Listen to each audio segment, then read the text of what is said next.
Menendez brothers facing this parole board. Ultimately, it will decide whether or not they walk free after all these years, 3+ decades behind bars after the killing of their parents in 1989.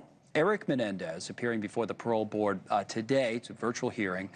Lyle Menendez has his own hearing tomorrow. Now, family members have said that the brothers have taken accountability, something the Los Angeles DA, Nathan Hochman, has cast doubt on, saying that he opposes the release and that the brothers presented a false narrative of self-defense. Brian Claypool on this, the criminal defense attorney right now, and I'll tell you who else is with Hochman is Geraldo. He had no sympathy at all when he was on a few minutes ago on all of this.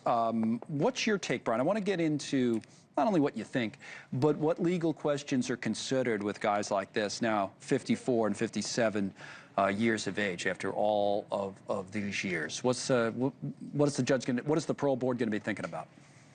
Well, Connell, great to see you again. Let's start with this. The parole board commissioners have deemed both of the Menendez brothers as a moderate risk of committing violence. Why is that important? Because there's 3 levels in California.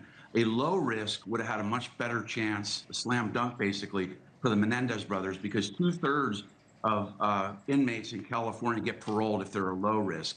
At a moderate risk, it's 1 in 5. It's 20% chance of getting paroled. And then if you were a severe risk, it's less than 1%. So with that said, what are they going to look at? They're going to look at, do the Menendez brothers pose an unreasonable risk of violence in the community? How do you determine that? Well, you look at things like, how have they behaved in jail? You mentioned it, Connell. Have they admitted, fault here and given it serious consideration?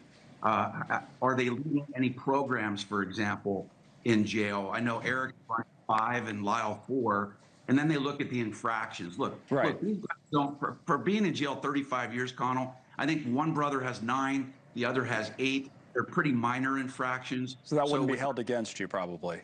Something like that. What about age in all of this? We had some of the factors up, but California has this youth offender law. Does that play into it at all? I think we have some of the factors here with an incarcerated person being convicted of a controlling offense committed before they were 26 years of age, as an example. So I believe it was 21 and 18.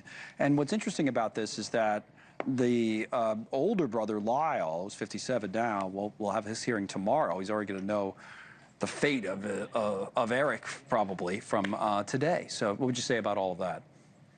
Yeah, look, the law you just posted there, Connell, is extremely important in this case. Remember, that was a big reason why there was a resentencing, right? Garagos and the team for the Menendez brothers was arguing, look, these guys were both under 26. There's a law in place that allows, instead of life without possibility of parole, it's 50 years to life. And what that meant is parole at age, they get considered for parole at age 35. But look, I think at the end of the day, Connell, I think with just the social climate on child sexual abuse, I think Governor Gavin Newsom has already signaled many months ago. Remember, he's the one that ordered a risk assessment be done. Right. And I think he gets the final call, by the way. And he could just grant them clemency, by the way, anytime he wants, right? The governor. Exactly. If he so wanted to. I really think absolutely an extraordinary measure here, or fact, I think that the parole board will recommend that they be paroled. No chance that, again, because of the split hearing, Eric today, Lyle tomorrow, that it's a split decision, right? Like, so in other words, if Eric gets parole, Lyle's going to look at that and say, all right, I'm sitting pretty for tomorrow? Yeah, great question. I think it's highly doubtful that you have a split decision for 2 reasons. One is the same new evidence. Remember, the new evidence was, hey, there was allegations of sexual abuse by dad. Remember, the Menudo, the came in and said, hey, yeah, the dad was a sexual predator. Remember, that evidence applies to both Menendez brothers, number one. And then number 2, Connell, there would be a patent conflict of interest for the lawyers in this case if one brother gets paroled and another doesn't. So they're both together, represented by one group of legal team, and I don't see that happen. And the DA comments, like the one DA, the current, saying, all right, not great. The other one kind of was in favor. That doesn't factor into it at all, or does it? Yeah, I think both factor into it, Connell. Remember, George Gascon was the prior LA County DA. Yes. He was in favor of having the Menendez brothers paroled, and he raised a lot of the issues you've just talked about, under 26, They behaved well in jail.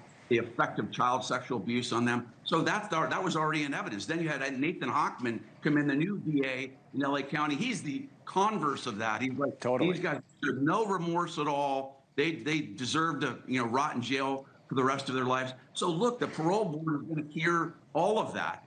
Both the prior DA, current DA, family members are going to talk. You're going to have a forensic psychologist talk about his or her psychological assessment of these two brothers.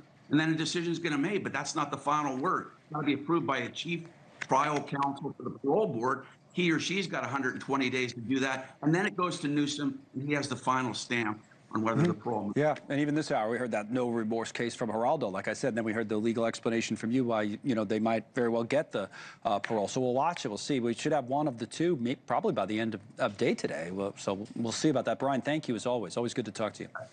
Yeah, Brian thanks, Claypool. Tom. All right.